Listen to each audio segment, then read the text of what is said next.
Viewers, good evening. We are here with the creative director of Igbo Island.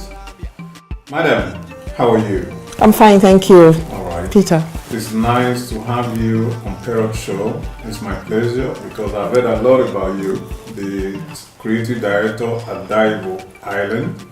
And finally, I'm here one-on-one with you. Pleasure is all mine, Peter. All right. Could you briefly tell us your name and what you do in life as a profession?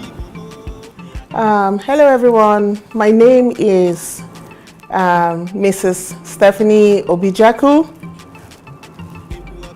I currently live in Ireland. I'm happily married with kids.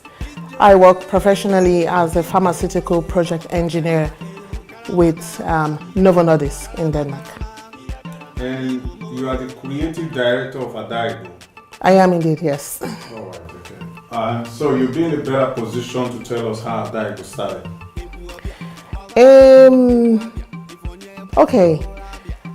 Actually, growing up as a little girl, my mom is Igbo, and she would always tell me tales of the Igbo maiden, how the Igbo girls carry themselves, how they behave, how the Igbo culture is, the best, the in thing, that kind of way. So how Igbo girls are smart, intelligent, and all of that. My mom is Igbo, like I said earlier, but my dad is Rivers. So essentially, I was born Rivers. Yeah. So I had a daughter 5 years ago, and giving birth to that child actually was the birth of Igbo itself. Watching that little girl grow up, she was so little, but she displayed everything that my mom used to tell me about the Igbo maiden. Small as she was smart, she was intelligent, she was so beautiful, she still is.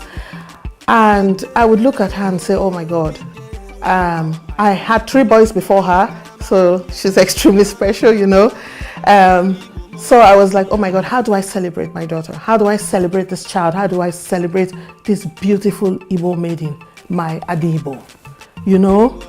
So, and that was how, it just clicked. It just clicked for me. My princess. And that is her name. My husband and I named her Princess. And he named her Adora, everyone's favorite. I named her Princess. And we talk a lot, my husband and I, about our passion for this little girl. She has so much talent. I remember at the age of 3 months, James would record Adora actually singing. She has his gifts of singing and dancing, So I'm not very conversant with the Igbo tradition and culture, but I know that a lot of times I would lean on my husband for direction. So if Adora was to act a certain way or do a certain way, or I'd want her to be, as a certain way, I would ask James, how is it done in your place? And he would direct. And, that is how it has been. He actually leads and transcribes my feelings and what I feel in the Igbo way for me, because otherwise I wouldn't know a lot of things, so. So the birth of your daughter gave birth to the vision, yes. The idea that this little girl should be celebrated from the point of view of what the Igbo culture and tradition symbolizes, the beauty.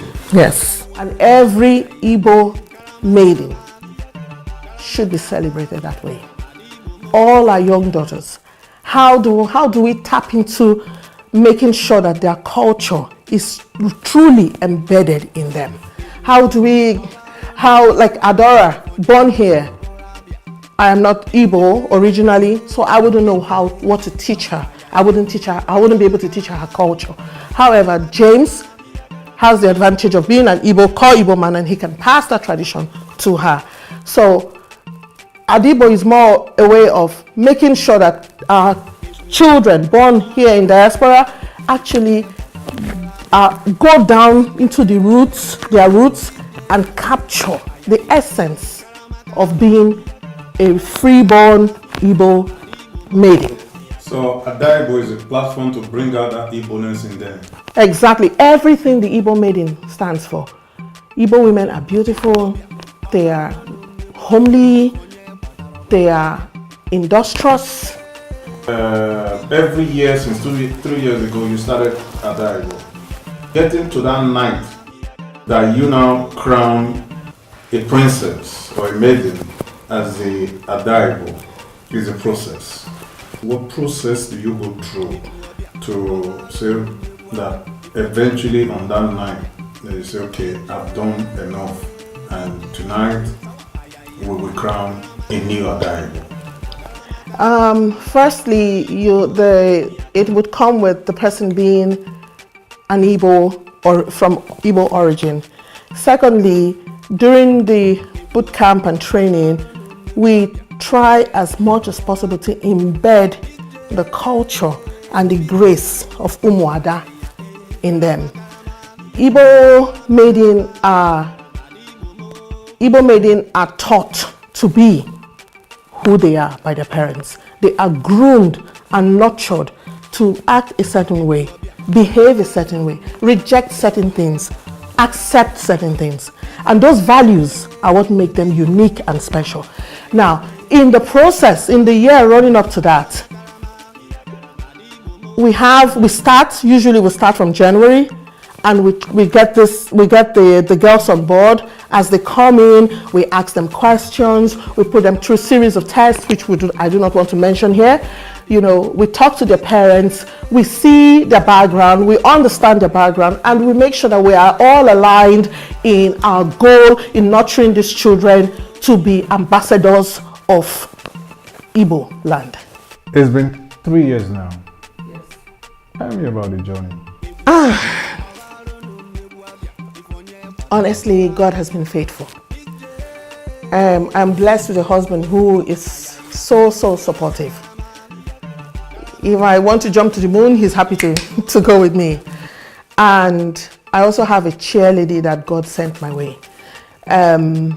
I remember the first time I put this Adibo out, she actually made contact with me and said, my goodness, this is awesome. Why she was saying that to me, she probably never realized that I myself, I was watching her. A lot of names came up in terms of who would be the cheerleader of Adibo. I wanted a real, honest, true embodiment of an Igbo lady that would be the chairperson of Adibo. It's something I'm very passionate about, and when you're passionate about something, you want 100% or even more in it. And Cheme has proved that in so many ways. She is as passionate as I am about Adibo. And the journey has been smooth because I have people who are of the same vision and like minds with me. Now, I have a lady who I always put at the background, but she is a fire that burns tremendously. She's the executive director, Council Out, Noyelumi Jelije. She's been with me from day one, right from the first time go. She was the first person I spoke to, aside from my husband, about this. And she's nurtured, we've talked, she's in charge of the costumes and all of that. Like I said, God has been faithful. He brings people my way that support my vision. The journey in terms of the Igbo community in Ireland, I honestly cannot complain. The support I've gotten from them is enormous. They've shown me so much love, so much, I could say I am so loved because the Igbo people actually appreciate the fact that we are doing something to promote and sustain the Igbo culture. The turnout in the first Adibo pageant tells its story. We had over 120 people gathered at that pageant. It was the same for the second one. We had nearly 400 guests. I mean, how could you complain? You know, the journey has not been so smooth, but it's been, like I said, God has been faithful, you know. So why do you think that it's important to celebrate the culture and tradition of Igbo people through the Ada Igbo pageant? It is important to celebrate the culture of Ndi Igbo because Ndi Igbo are unique. They are a race that have special grace. They are a race that I am proud to be reckoned with. The promotion of Igbo culture is for longevity. It's to promote and sustain our culture in every Igbo child in diaspora. We have to make sure that our culture is handed down to the next generation and the next generation and the next generation. If you do not promote your own culture, if you do not promote something as beautiful, as fantastic, as wonderful as our culture, then to be honest with you, I think the community would, and the whole world in essence, would lose out. Because if you bring up your child the way the core Igbo people bring up their children, you have responsible children in the society. You will have children who would value education. You would have children who would value the home. You would have children who would value their self-esteem, their self-respect, that would have self-respect and self-esteem. You would actually be building a stronger nation and a stronger community. What does passion and determination mean to you? Because I know you must have gone through a lot of challenges organizing Ada Igbo. And so I want to know that what propels you to go on? Love for the culture, the love for my husband. As you know yourself, Peter, being a director of a beauty pageant, you have series and loads of challenges. The major one would be finances. The major one would be also getting people to buy into your vision, into your plans, and actually seeing that your intentions are for good. Ada Igbo is a project that is self-sponsored. It's a project that is for the community. That is a major challenge. We do not have any sponsorship in terms of getting outside help from organizations or government bodies with Ada Igbo. Each and every one of us as board of directors of Ada Igbo put in our money for Ada Igbo. The budget for Ada Igbo this year is just slightly short of 10,000 euros and it's still climbing. And it's all coming out from our pockets. That's one challenge.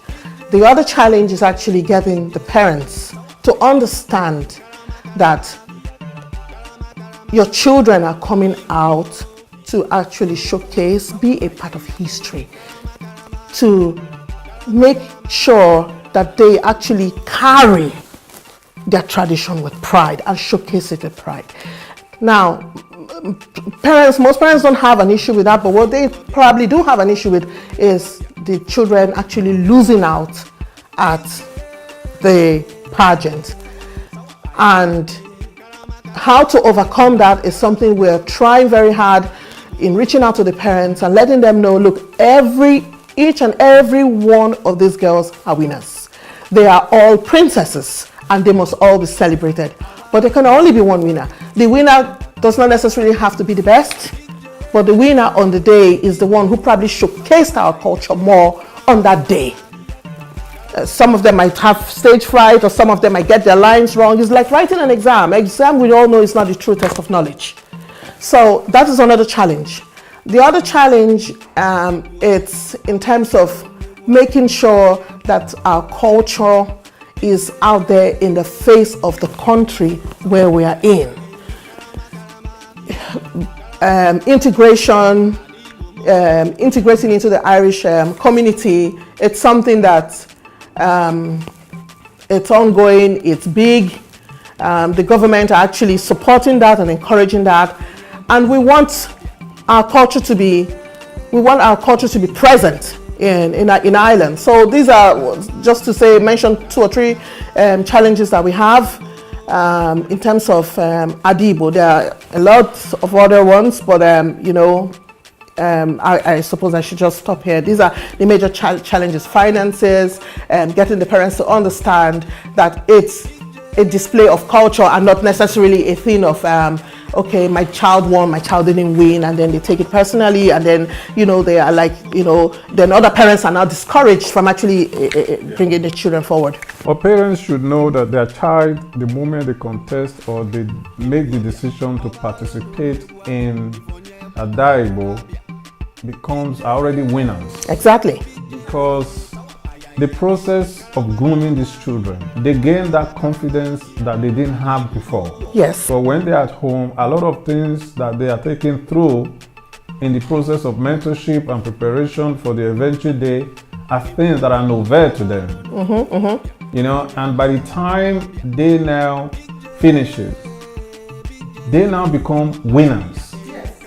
By the time they now stand on the stage, whether it's only 3 people that you can say the queen, the first runner, the second runner, you can't take more than that, unfortunately. And you can't have 2 people doing it, no matter how much you love them.